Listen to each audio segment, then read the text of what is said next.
I still remember the night I met Daniel. It was raining outside, the kind of steady drizzle that makes the world feel small and quiet. I was curled up on my couch with a blanket and a glass of red wine, aimlessly scrolling through Tinder. I wasn't really looking for anything serious. After a long string of disappointing dates, I'd convinced myself that love wasn't in the cards for me, not the kind that felt real, anyway. Then his profile appeared. His smile was soft, confident, and his eyes had that spark like he was truly present, like he saw you. His bio was simple: psychology grad student, love philosophy, rainy nights, and old music. I paused, smiling at the coincidence. I loved all those things too. It felt like someone had taken pieces of me and arranged them into another person. When we matched, he messaged me instantly. "I don't usually message first," he wrote, "but something about you feels familiar." I laughed, thinking it was a cheesy line, but somehow it didn't feel forced. There was an ease to the way he talked. Within minutes, our chat turned into a stream of deep questions. What do you think happens after death? What scares you the most? When was the last time you felt truly seen? No one had ever asked me things like that before. He wasn't flirting in the usual way, he was peeling me open layer by layer, and I let him. Our first phone call lasted almost 4 hours. We talked about our families, childhood fears, dreams, and heartbreaks. I told him about my past relationship, the one that had left me anxious and unsure of my worth. He listened so intently, validating every word, every tear I didn't even mean to shed. "You deserve better," he said softly. "You're someone who feels deeply. That's rare." When I finally hung up, it was nearly 3 a.m., and I had that dizzy, glowing feeling, the kind that only comes when you think you've met someone who truly understands you. We met in person a week later. Daniel was taller than I expected, with dark hair that fell just enough over his eyes. He smelled faintly of cedar and rain. He hugged me like he'd known me for years, and I felt my guard fall instantly. Over dinner, he remembered every small detail I'd mentioned before: my favorite restaurant, the book I was reading, even the name of my dog who had passed away years ago. "I like to listen," he said with a small smile. "Most people don't do that anymore." And I believed him. From that day, things moved fast, too fast, maybe, though at the time it felt effortless. He texted me good morning every day, called me every night. He surprised me with coffee at work, sent me long, poetic messages about how grateful he was to have met me. When he looked at me, it felt like the rest of the world blurred out. He told me I was his muse, that meeting me had reignited his belief in love. I was swept up in it all: the attention, the affection, the way he made me feel like the center of his universe. 3 weeks in, he told me he loved me. It wasn't in some dramatic way. It was quiet, sincere, and completely unexpected. We were sitting on the couch watching an old movie, and he turned to me with that look, the one that made me forget how to breathe. "I know it's soon," he said, "but I love you, Emma. I feel like I've known you forever." My heart skipped. I'd promised myself I wouldn't fall again so easily, but the words spilled out of me anyway. "I love you too." In that moment, it felt like the truth that my friends were skeptical when I told them about Daniel. "He seems perfect," my best friend Lisa said over brunch. "Almost too perfect." I laughed it off. "You're just jealous I finally found someone good." But she didn't laugh back. "Just be careful," she said quietly. "No one is that perfect." I brushed her off, but a small voice inside me wondered if she was right. Still, every time I looked at Daniel, that voice disappeared. He was attentive, romantic, endlessly curious about me. He seemed fascinated by every detail of my life, asking questions most people wouldn't even think of. At the time, I thought it was love. I didn't realize it was something else entirely. After a month, he started leaving things at my apartment: his toothbrush, his hoodie, a copy of his favorite book. "Feels more like home here," he said with a grin. Soon he was spending more nights at my place than his.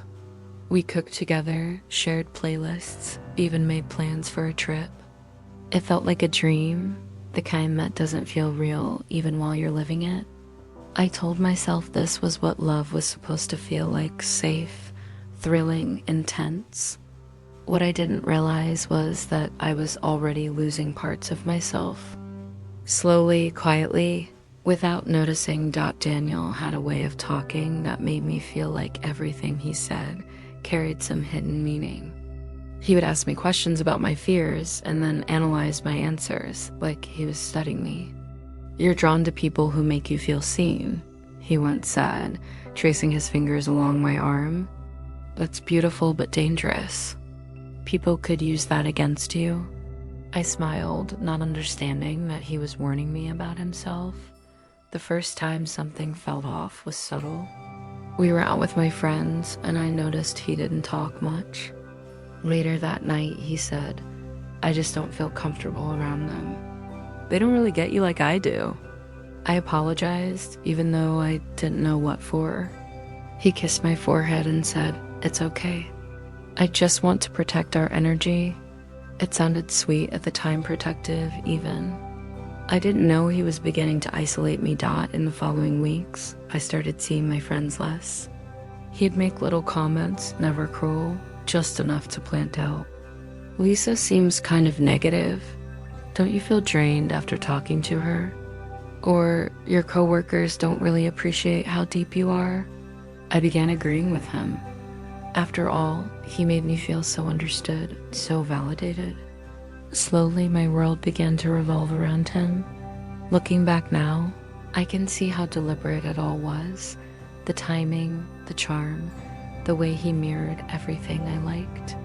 He wasn't just being attentive. He was studying me, adapting to me, becoming the person I would trust without question.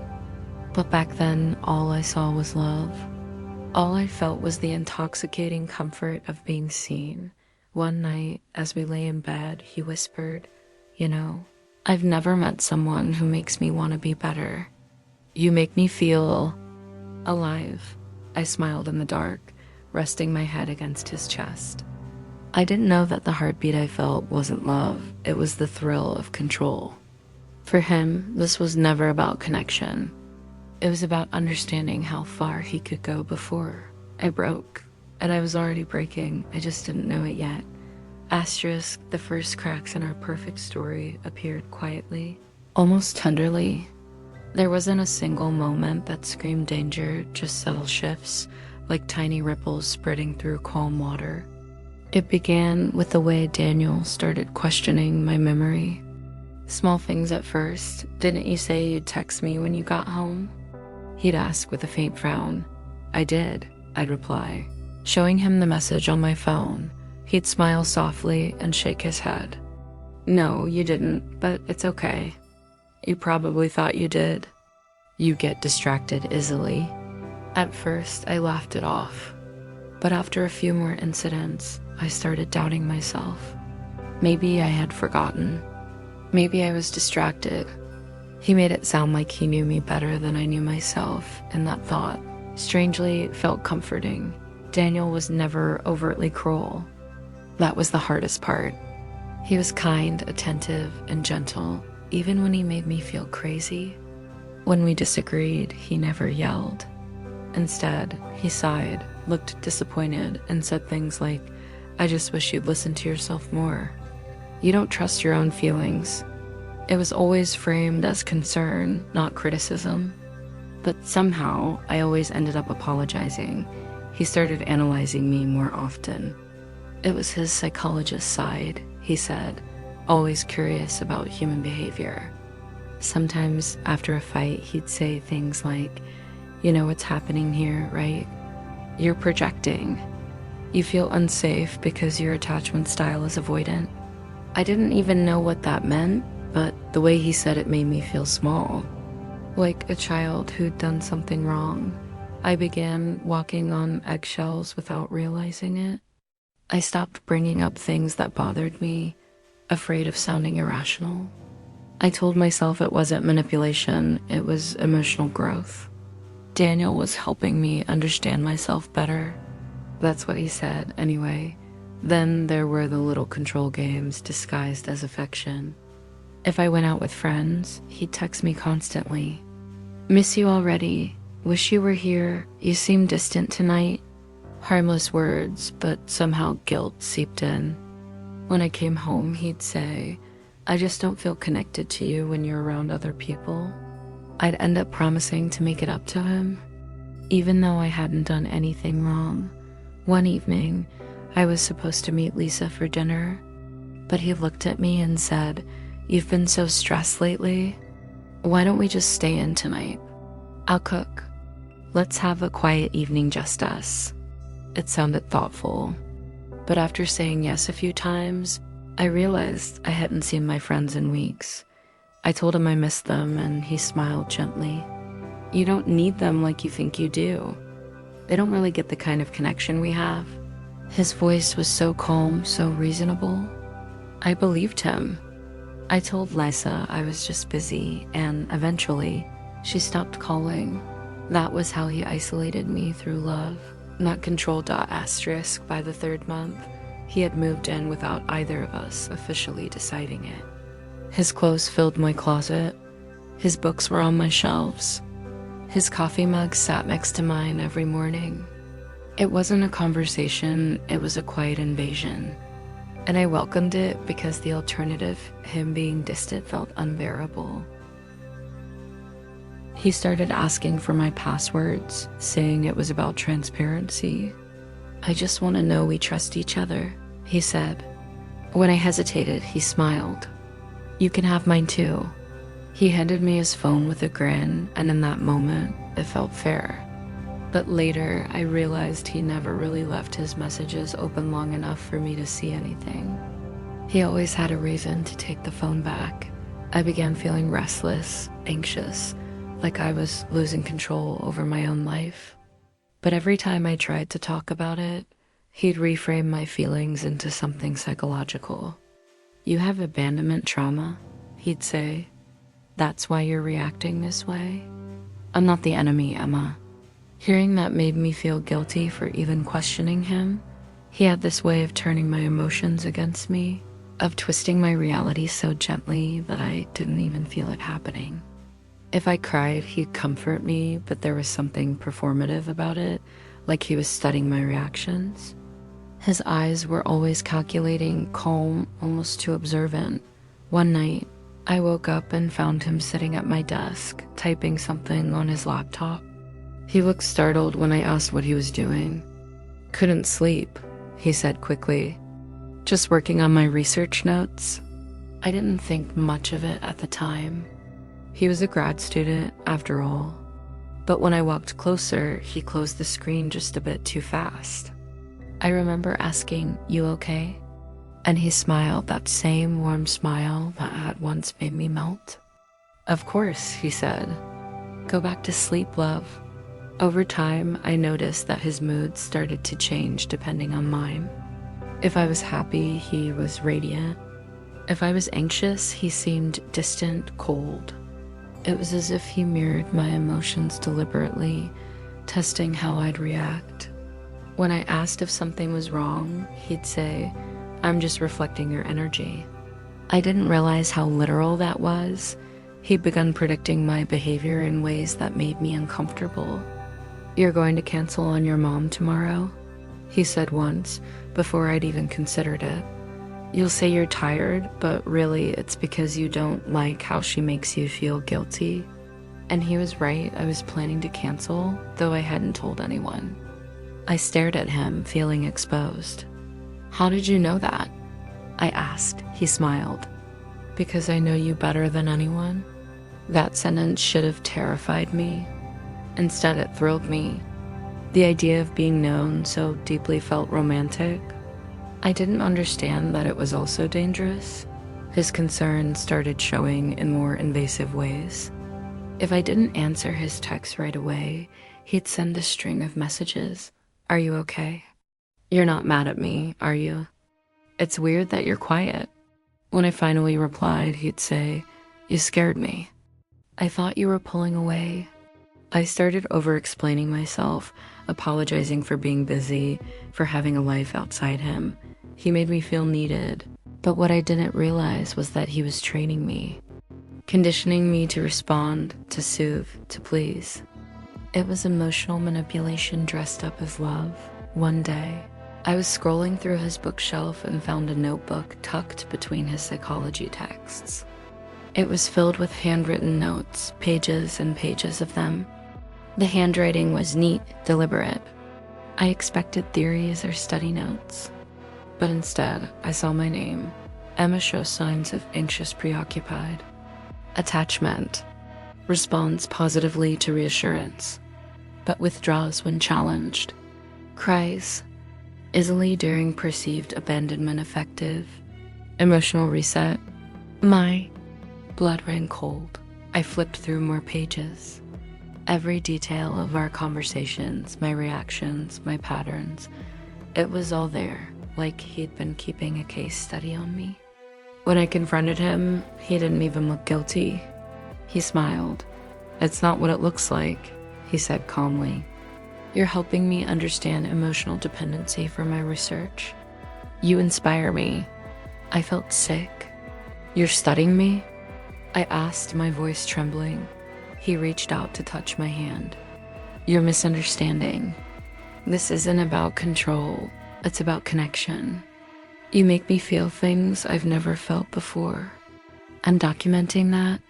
He said it so gently that part of me wanted to believe him. I told myself I was overreacting, that maybe it was just a misunderstanding. But something deep inside me, the part of me that still had instinct, knew this wasn't love anymore. That night, as I lay beside him pretending to sleep, I listened to the faint clicks of his keyboard again. And I knew he wasn't writing a love story. He was writing mine. Asterisk. The following weeks felt like I was living in two different realities. In one, Daniel was still the man who kissed my forehead in the mornings, made me coffee, and whispered that he couldn't imagine life without me. In the other, he was someone I didn't recognize, quietly cataloging my emotions, turning my life into data points. I tried to convince myself that the notebook had been nothing more than overzealous research, a quirk of a mind obsessed with understanding human behavior. But I couldn't shake the unease that crept into my bones every time he looked at me a little too long. Like he was memorizing me, I began noticing things that once seemed insignificant. Whenever we argued, he didn't seem angry. He seemed interested. His eyes followed every twitch of my face, every change in my tone. If I raised my voice, he'd nod slightly, as though confirming a hypothesis. When I cried, he didn't comfort me immediately. He waited a few seconds first, watching, then slipped into gentle concern, taking mental notes. I could almost hear the pen scratching across that notebook in my mind. One night, curiosity, or maybe fear, got the better of me. He'd gone out for a late walk, saying he needed air. The laptop that was normally glued to his side sat on the coffee table, still open. I hesitated for a moment, telling myself I had no right to look. But the unease inside me roared louder than my guilt.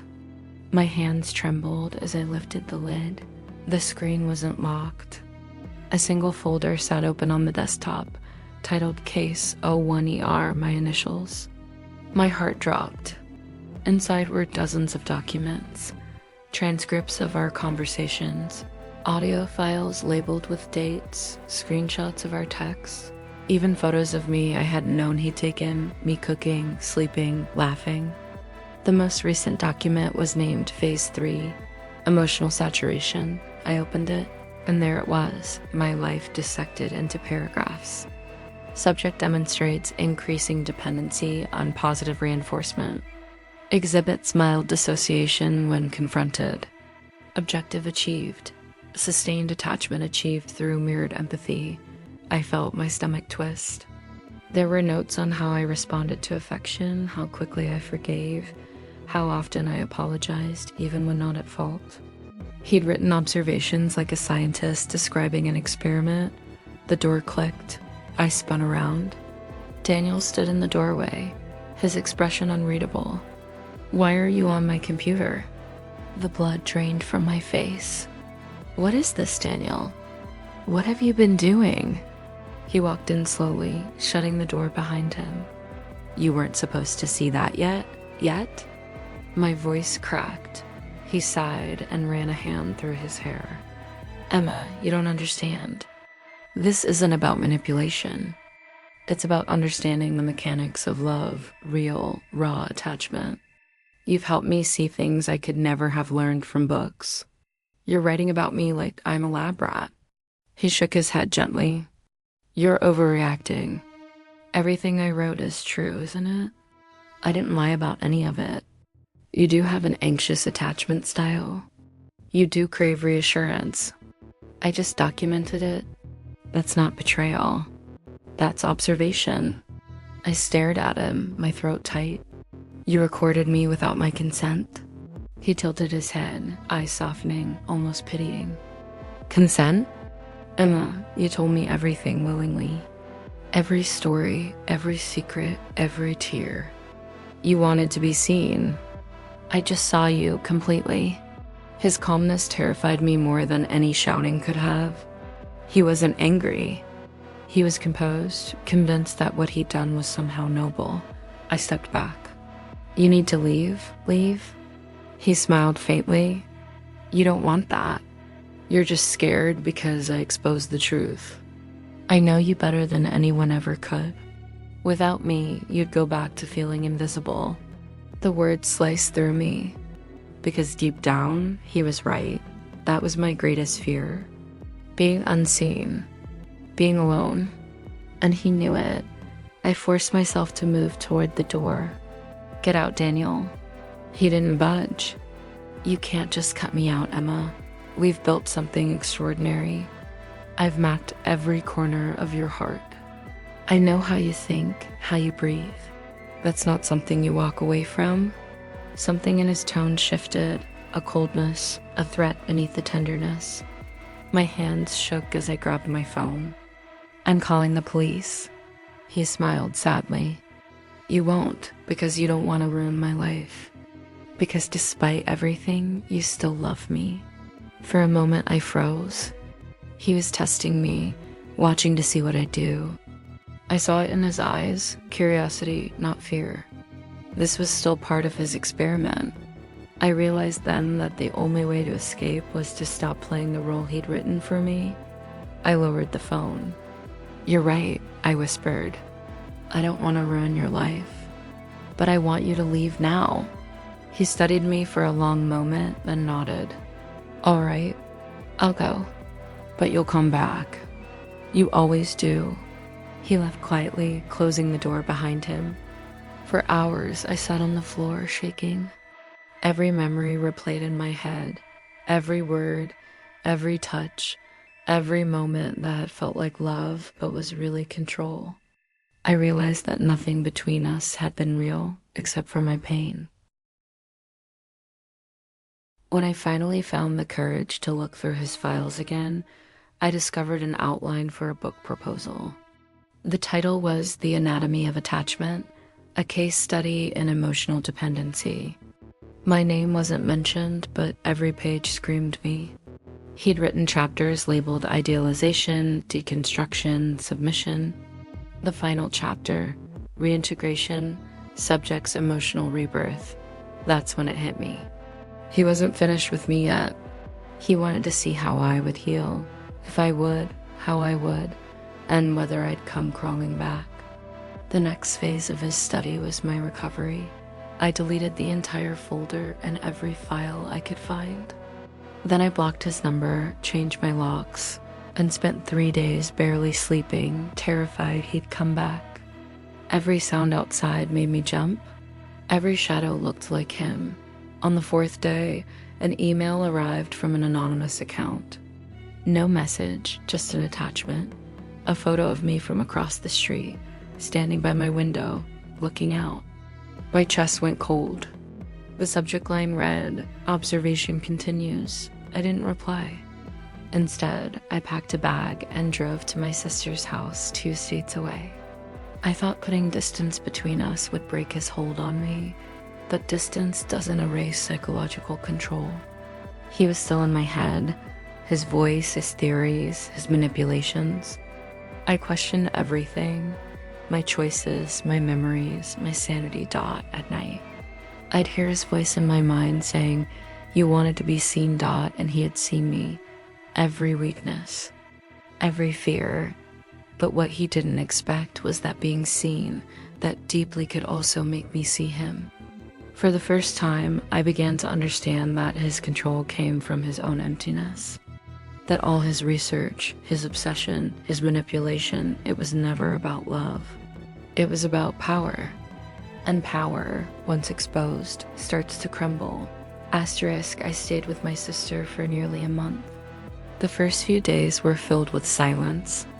I couldn't talk about it without shaking. Every ping from my phone made my pulse race. When I finally told her everything, she looked horrified but not surprised.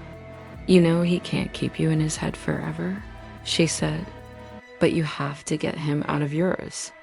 I started therapy soon after. At first, I hated going. Talking about Daniel made me feel stupid. How could I have missed all those signs? But my therapist told me that people like him don't show their cruelty. They build it slowly, under layers of charm. "You weren't weak," she said. "You were human. You wanted love, and he weaponized that." Each session was like peeling glass from my skin. We talked about gaslighting, how he made me doubt my memory, my perception, my own worth. We talked about intermittent reinforcement, the pattern of affection and withdrawal that kept me addicted to him. And we talked about trauma bonding, that twisted loyalty that forms when kindness and cruelty come from the same person. Understanding it didn't make the pain disappear, but it gave it shape. And shape meant control. Back home, I rebuilt slowly. I changed the furniture, repainted the walls, threw out anything that reminded me of him. The silence that used to feel heavy began to feel peaceful. I reconnected with Lisa, who hugged me for a long time without saying a word. When she finally spoke, she said, "You don't have to explain anything. I'm just glad you're out." Still, some nights I caught myself rereading old messages, searching for sincerity between the lies. Was any of it real? The laughter? The warmth? Maybe it was, in its own distorted way. He did feel something for me, just not love. It was fascination, curiosity, a hunger to see how far empathy could be stretched before it broke. I was both his subject and his mirror, showing him what humanity looked like while he tried to understand it from the outside. Months passed. I began journaling, writing not about him, but about myself, what I'd learned, what I still feared, what I wanted to reclaim. The act of writing became my antidote to his observation. Where he had written about me, I was now writing for me. One morning, I opened my inbox and found a new email from an unfamiliar address. My breath caught. The subject line read, "Final note." The message was short. "I stopped the study. You were right, I went too far. But you are also the most extraordinary person I've ever met. Take care of yourself, Emma." I deleted it without replying. For the first time, I didn't need closure. In therapy, I learned that people like Daniel often hide behind intellect. They study emotions because they can't feel them fully. They learn empathy the way others learn a foreign language, perfect grammar, no real accent. And they seek partners who will translate the world for them. I had been that translator. But now I was fluent in something else, boundaries. When I finally returned to dating, I did it slowly. I looked for kindness, not intensity. I paid attention to pacing, not passion. The smallest red flags, possessiveness, flattery that felt like surveillance, the need to define me stood out instantly. And each time I walked away sooner, my confidence grew. Healing wasn't linear. Some nights I still dreamed of him, that calm voice explaining my emotions as if they were equations. But I no longer woke up afraid. I woke up grateful to be free. I began volunteering with a local women's center, helping others recognize emotional manipulation and coercive control. I saw fragments of my story in every face that came through the door. When I spoke to them, I told them what I wish someone had told me, that control rarely looks like violence at first. It looks like care. It sounds like love. It feels like safety until it DOESN single quotes T dot now. When I look back, I see two versions of myself, the woman who was studied and the woman who learned. One was observed. The other began observing. Daniel once said, "I know you better than you know yourself." He was wrong, because now I do know myself, and I know that no one gets to write my story but me. So, to anyone listening, if someone makes you feel smaller in the name of understanding you, that isn't love, it's control. If someone tells you they know you better than you know yourself, run. Love should expand you, not define you. He studied my mind, but I learned to protect it, and that's the real ending of his experiment. Asterisk. Maybe you've met someone like him, the kind who studies your every move, who calls control devotion, who turns love into a quiet experiment. Maybe you've ignored a red flag once, thinking it was just passion, not possession. Tell me, what would you have done if you were in my place? Because sometimes the scariest stories aren't the ones we hear. They're the ones we've lived out. Next week on the Red Flag Report, we'll expose a different kind of manipulation, one that hides behind family loyalty and the illusion of protection. This was the Red Flag Report, where love, lies, and control all share the same face.